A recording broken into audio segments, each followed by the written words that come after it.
नाम शंकरपुरी। खुशहाल छोटा सा परिवार था। ननकू के पिता भरत राम थे। माता फेकनी का दामन भी गुलजार था।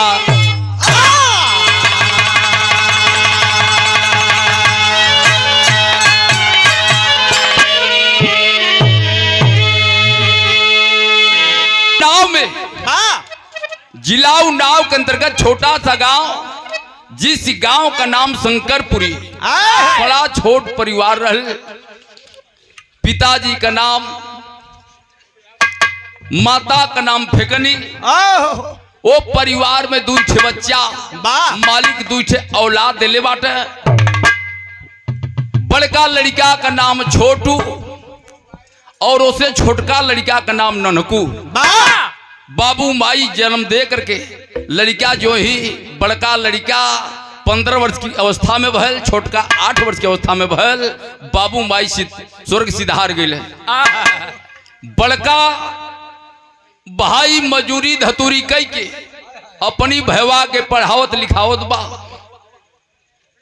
लड़का लड़े खेले जाके लाइन लगावे फौज में भर्ती होके। मालिक का कृपा भल, वह लड़का फौज में भर्ती हो गया। बड़का भाई छोटू किसानी का काम घरे करत बाटे। उनकी दुल्हन के नाम शशि।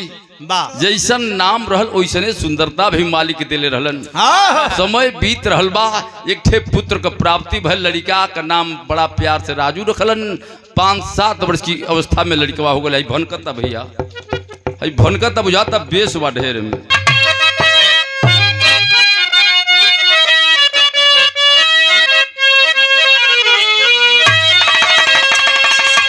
कि तेरे दरबार का, तेरे दरबार का चल के करीना हम भी देखेंगे। तेरे दरबार का चल के करीना हम भी देखेंगे। तेरे दरबार का चल के करीना हम भी देखेंगे।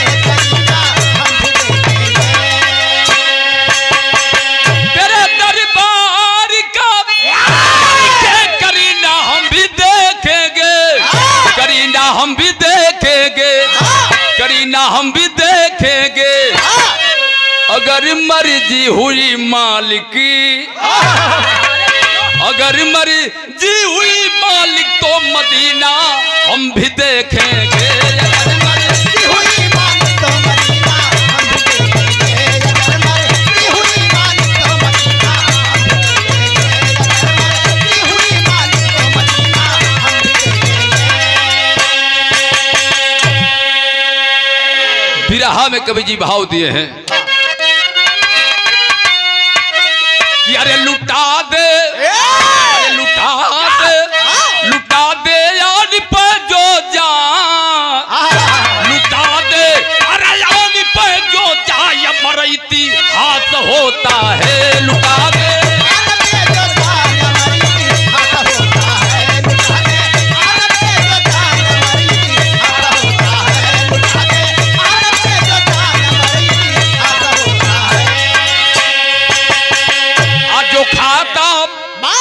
जो खाता पीठ में गोली सदा परी हाथ होता है। जो खाता गोली सदा परी हाथ होता है। गोली सदा परी हाथ होता है।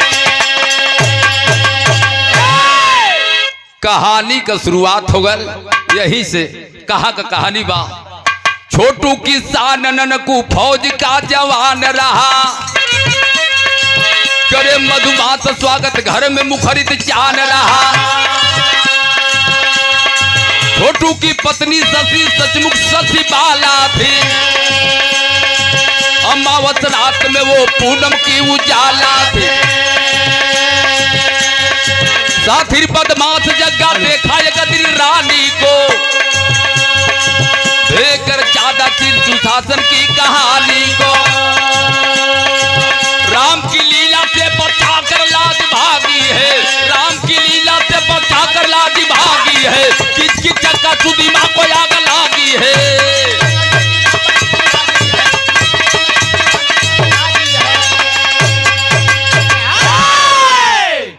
गौर करेंगे, बड़ा भाई छोटे भाई को पढ़ा लिखा करके फौज में भर्ती करा दिया। छोटे भाई फौज में भर्ती बाटे, ड्यूटी करते बाटे। इधर बड़का भैया खेती किसानी करके अपन घर का जीविका चलावत बाटे। छोट लड़का 5-6 वर्ष का लड़का का नाम राजू के पढ़ावत लिखावत बाटे। एक दिन छोटू की धर्मपत्नी खेत में गई है काम करने के लिए।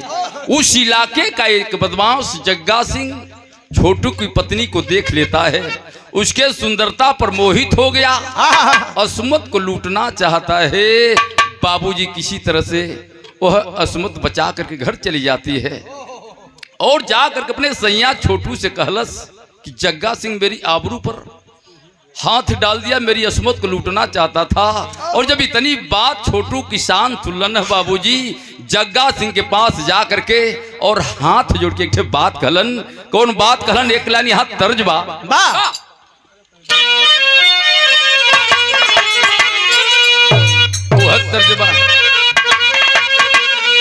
तर्जबा के रे बदवा नाम हो का जा रहवा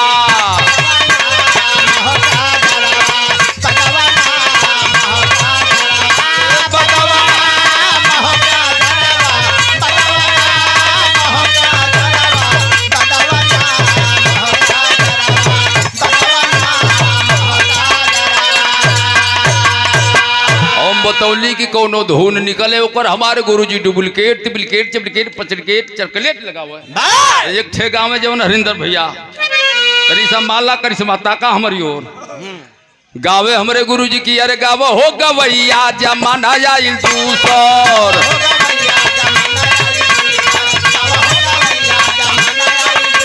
अरे घर ही का खेत तोहर हो गई ले ऊसर अरे वो हर बाटे वो खरे हर बाटे मुंह कब हो गवैया जमाना या हिंदू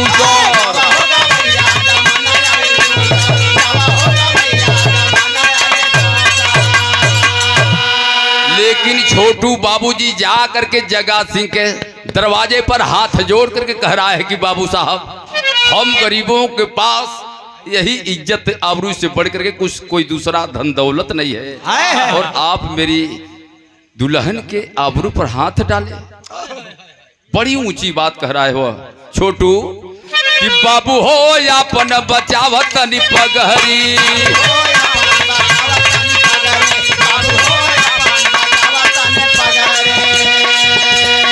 काहे करत बाड़ा हमनी से जबरी काहे करत बाड़ा हमनी से जबरी बाबू हो अपन बचावत पगहरी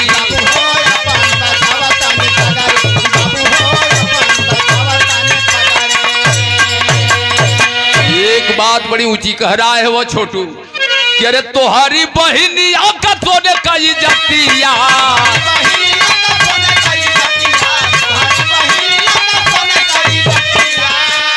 हमनी गरीब का समझे लमटिया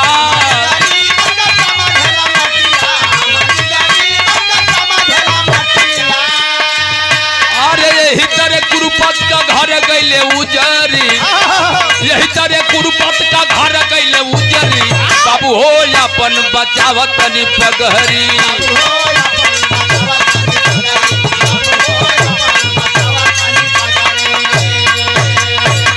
इतना ही कहना था उस छोटू का। वह बदमाश जग्गा सिंह पकड़ लिया छोटू को और पकड़वा करके मारने लगता है बाबूजी। हुआ क्या? अरे गरजक जग्गा दिया बुसु का चढ़ाई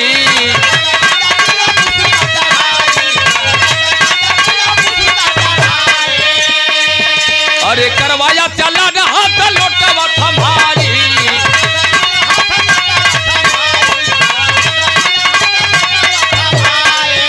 अरे मारे ले दरोगा कहाँ पाया है सबरी मारे ले दरोगा कहाँ पाया है सबरी बाबू हो अपन बचावत पगहरी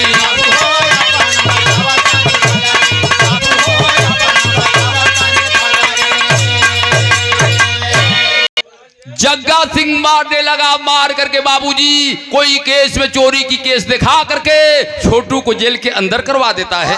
दरोगा जेल में मारने लगता है, अंतोगत्वा छोटू को सजा हो जाती है।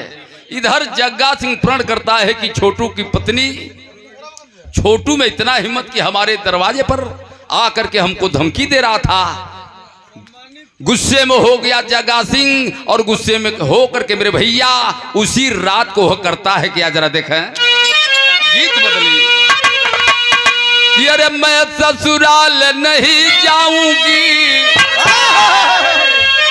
मैं ससुराल नहीं जाऊंगी, डोली रख दो कहारो।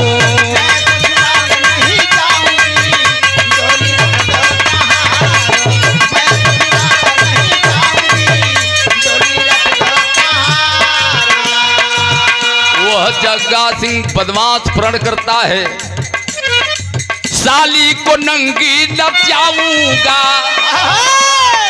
साली को नंगी नचाऊंगा, नाम जग्गा हमारा।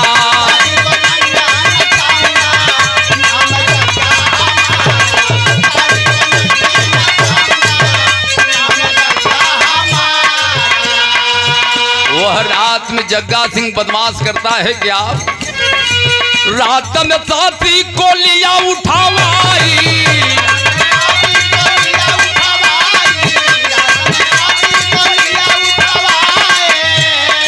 द्रौपदी का तेरा नाही सुनले कन्हाई,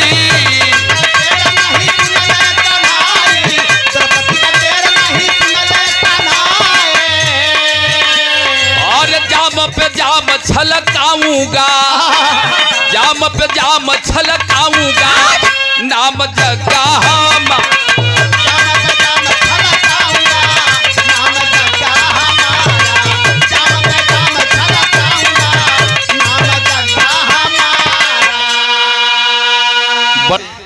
छोटू की पत्नी शशि को उठवा लिया और उठवा करके मेरे भैया उस अबला के साथ देखे करते हैं लोग क्या कि रात में साथी को लिया उठावाई,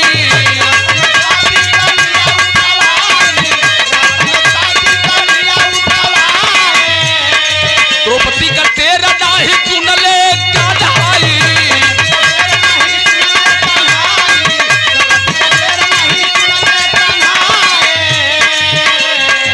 जाम पे जाम छलकाऊंगा, जाम पे जाम छलकाऊंगा, नाम जग्गा हमारा।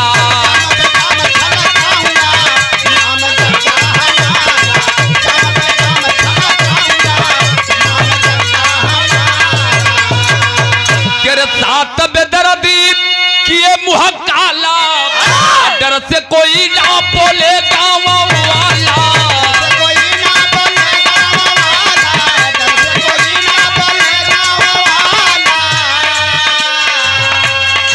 छोटू को तेरे बुलाऊंगा, छोटू को तेरे बुलाऊंगा, नाम जग्गा हमारा, छोटू को तेरे बुलाऊंगा।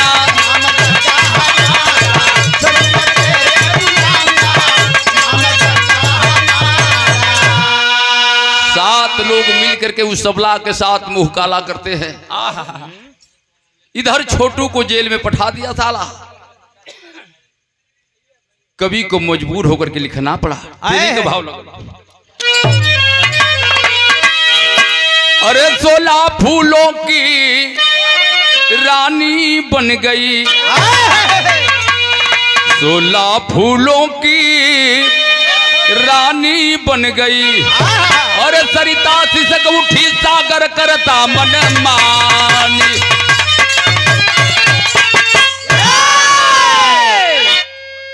छोटू को जेल में खबर होता है साला जग्गा सिंह और उसके 6 साथी हमारी दुल्हन की अस्मत को लूट लिए।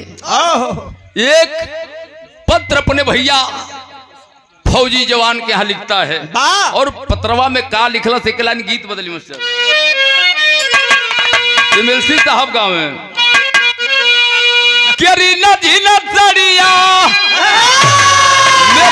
के बदलिया जिया ललचावे, अरे ललकी ओढ़ानिया जिया ललचावे,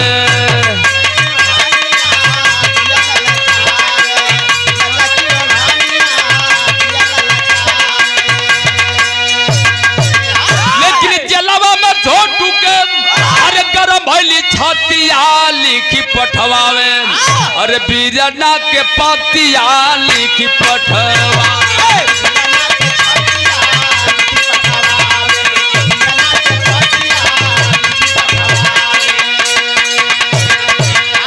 चिठिया के तार समझिया बिरानवा, पतिया मिलत चली हा भवानवा।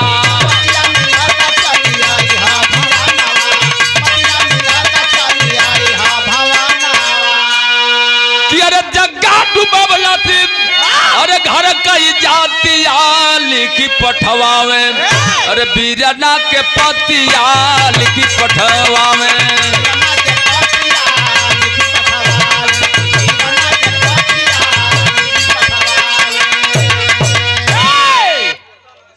पत्र लिखता है भैया, संदेशा मैं भेज रहा हूं, जग्गा सिंह हमारे घर की इज्जत मिट्टी में मिला दिया।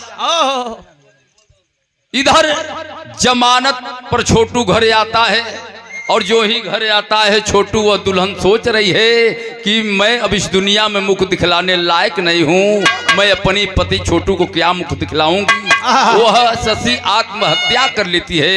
लोगों की भीड़ दरवाजे पर जुटी है। जमानत पर छोटू जब आता है बाबूजी, अपनी पत्नी के लाश को लेकर के रो रहा है। उसी समय जग्गा सिंह और उसके दोस्त आते हैं, और जग्गा सिंह आकर के छोटू से कहने लगता है कि अरे छोटू बोलो कितना रुपया चाहिए? ये 10,000 रुपया लो और ले जाओ, अपनी पत्नी का दाह संस्कार कर दो। जग्गा सिंह जब इतनी बात कहता है तो वह छोटू करता है कि भाव है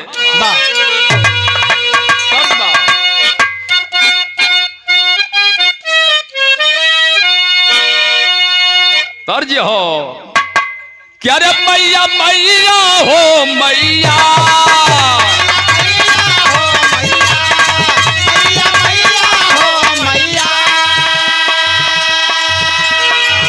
तरह से बढ़िया भाव बा। जग्गा सिंह कह रहा है छोटू को, अरे छोटू छोटू ये छोटू,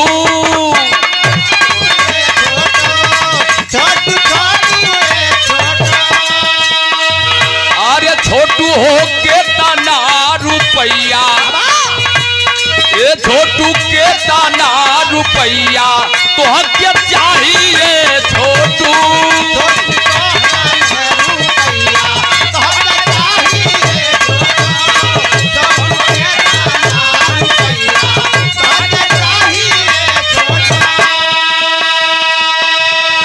अरे छोटू कितना रुपया चाहिए? ये लो 10,000 रुपया मैं दे रहा हूँ, ले जाओ अपनी पत्नी का दाह संस्कार कर दो। और जितनी बात है वो छोटू किसान सुनता है, बौखला जाता है। एक बात कह रहा है कि हम के ना चाही पापी तोर दौलतिया, जैसे कलुटले हमारी इज्जतिया। अरे पपिया पपिया रे पपिया,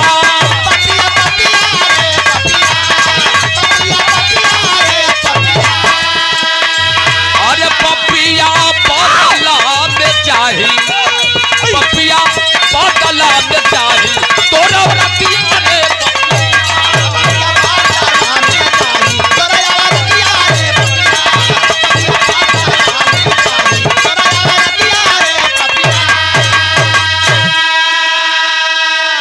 देना चाहते हो साले तो अपनी पत्नी को एक रात के लिए हमारे हवाले कर दो।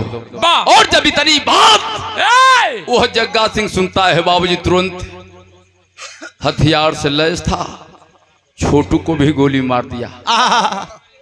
दोनों की लाश ट्रैक्टर पर लाद करके और कानपुर पुल पर ले जाकर गिराते हैं। विदेशिया कलान के लिखल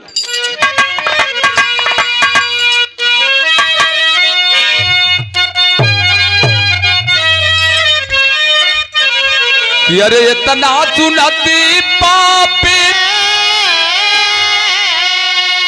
ये चाचा मारी दियाल गोलिया हो, अरे ट्रैक्टर पर लेके भागे दोनों कह तबला सिया।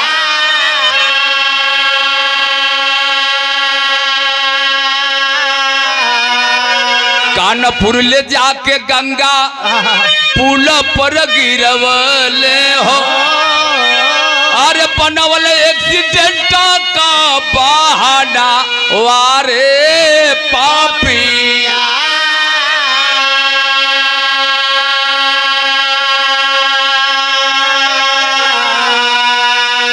कानपुर स्टेशन ननकू ट्रेन से उतरले हो।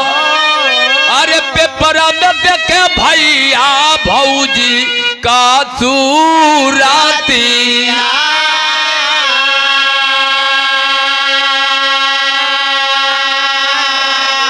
चाय का गिलास हाथ वहां से छूटी गईली हो।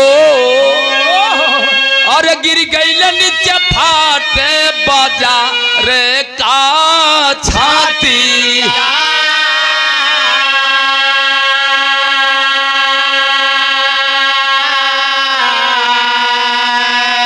पति पत्नी दोनों की लाश ले जाकर के कानपुर पुल पर गिरा देते हैं। एक्सीडेंट का बहाना बनवा करके पेपर में निकाल दिए।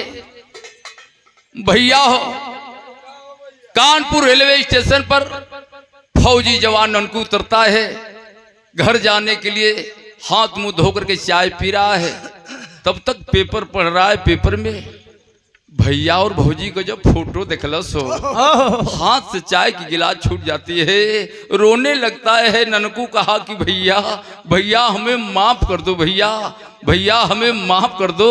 हम तो समय से गाड़ी पकड़ने के लिए आया भैया, लेकिन गाड़ी ही छूट गई मुझसे। और अपने भाभी की लाश देख करके पेपर में रो रहा है। बहल का और बढ़िया।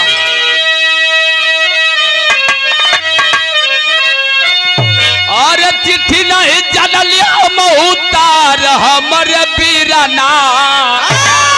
छूट गई टेनिया हमार हमर बीराना।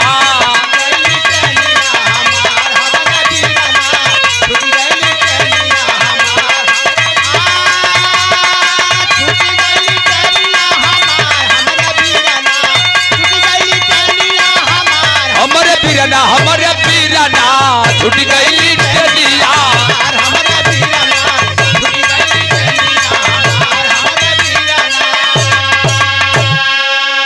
भैया हमें माफ कर दो भैया, मैं तो समय से आया था, लेकिन ट्रेन भैया छूट गई।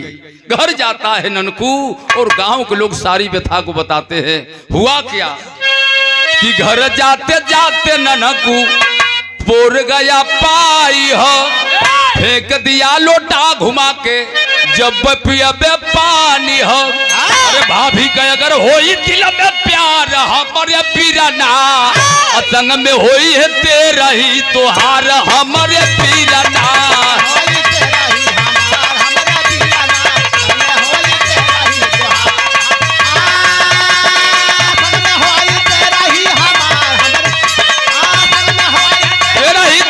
हमारे बीराना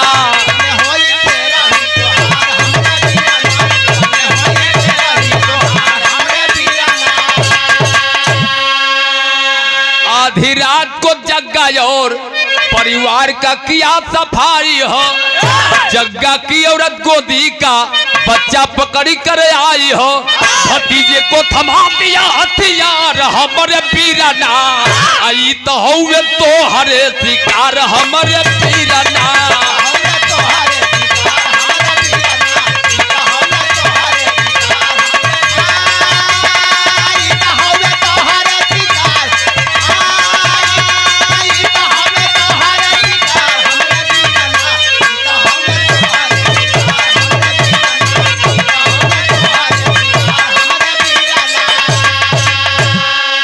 कसम खाता है जब तक जग्गा और उसके परिवार से बदला नहीं लूंगा, तब तक मैं अपने घर का एक लोटा पानी तक नहीं पीऊंगा। अपने भतीजे राजू को लेकर के जग्गा के घर जाता है। जग्गा और परिवार में जितने लोग थे सब लोगों को गोलियों से भून दिया। जग्गा की औरत गोदी में 5 महीना के बेटवा लेकर के आवती है। ननकू के सामने ननकू अपने भतीजा राजू को हथियार थमा दिया, बेटा मार, इस औरत को गोली से मार दो, जैसे तुम्हें ये सब टूअर कर दिए, इस मार करके इस लड़के को भी टूअर बना दो। और जो ही वो छोटा बच्चा राजू हाथ में रिवॉल्वर लेता है, जग्गा सिंह की पत्नी को गोली मारने के लिए, बाबू एक बार माँ की ममता उस छोटे बच्चे के ऊपर उमड़ पड़ती है। होता है क्या, जरा देखें।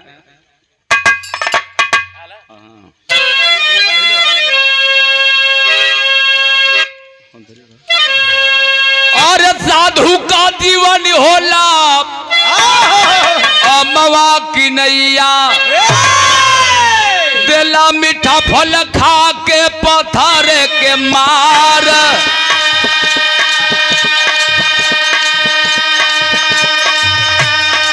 दिला मीठा फल खा के पत्थर के मार। ये चाचा हथवा से राजू फेंक दिया हथियार,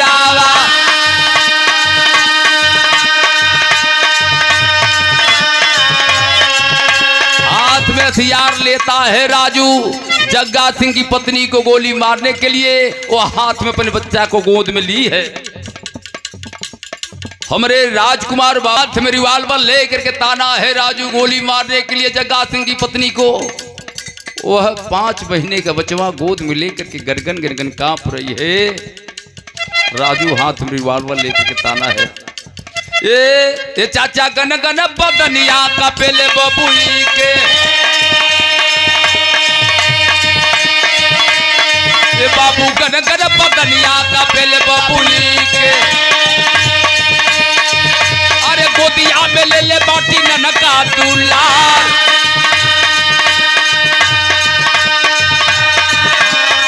चाचा हथवा से राजू फेंक दिया हथियार।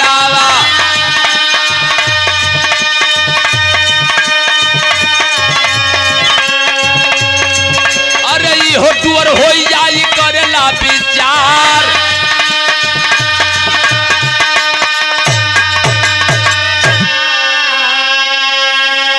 हाथ में रिवॉल्वर लिया है जग्गा सिंह की पत्नी को गोली मारने के लिए। ननकू फौजी जवान करा, बेटा गोली मार दो, लेकिन बाहर वो छोटा लड़का, एक बार माँ की ममता उमड़ पड़ती है कि रे बालक तुम ही तो अनाथ हो ही गए हो, अगर जिस माँ को मार दोगे तो यह बच्चा किसके सहारे जिएगा।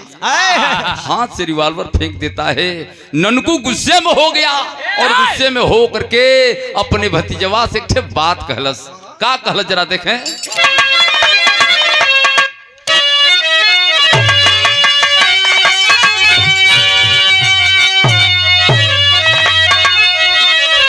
अरे का कैला बेटा, का कैला बेटा, कुल में लागल दगिया, दाब के हथियारवा बुझल न अगिया।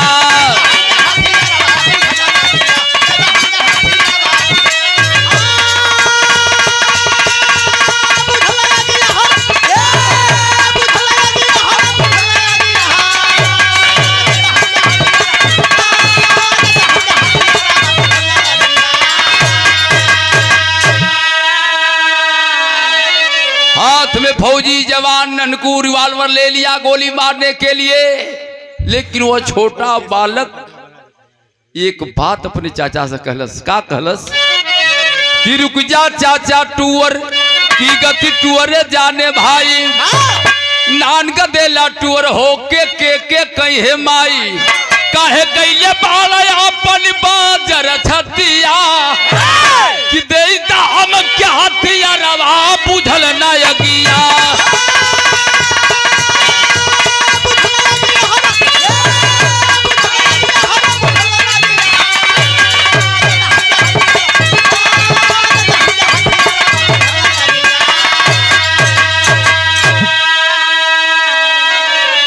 चाचा हम तो टूअर हो ही गई, अगर जो ये मतारी के गोली मार देवे कहे ते लड़का का के परवरिश करी, ये लिए ना चाचा छोड़ दा।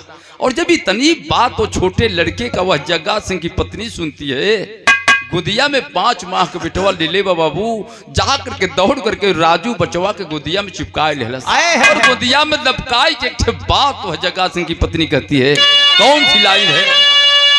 जग्गा की औरत राधू को गोद लिया दबकाई, टूवर ना कही बचवा बाटी तोहर माई, आधा लिखली दौलतिया हो फटैले छातिया, आधा लिखली दौलतिया फटैले छातिया।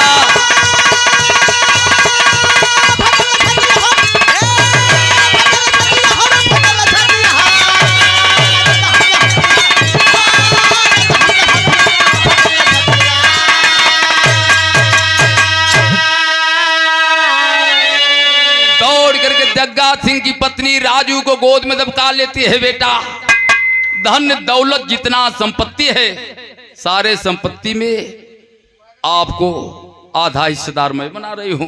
तू अनाथ नहीं रे पगला, आज से तू मेरा बेटा है। और सुबह होता है निकपाल को बुला करके आधा खेत बाड़ी में आधा धन दौलत में राजू के नाम कराती है। 100 रुपए का पुरस्कार। गुरु गणेश, धन्य हरि की माया, विमल चंद्रिका कवि के सौ से कोई पार ना पाया, 16 फूलों की रानी बनी गई, 16 फूलों की रानी बनी, सिहरा में चल पर करे भोला दानी, 16 फूलों की रानी बन गई।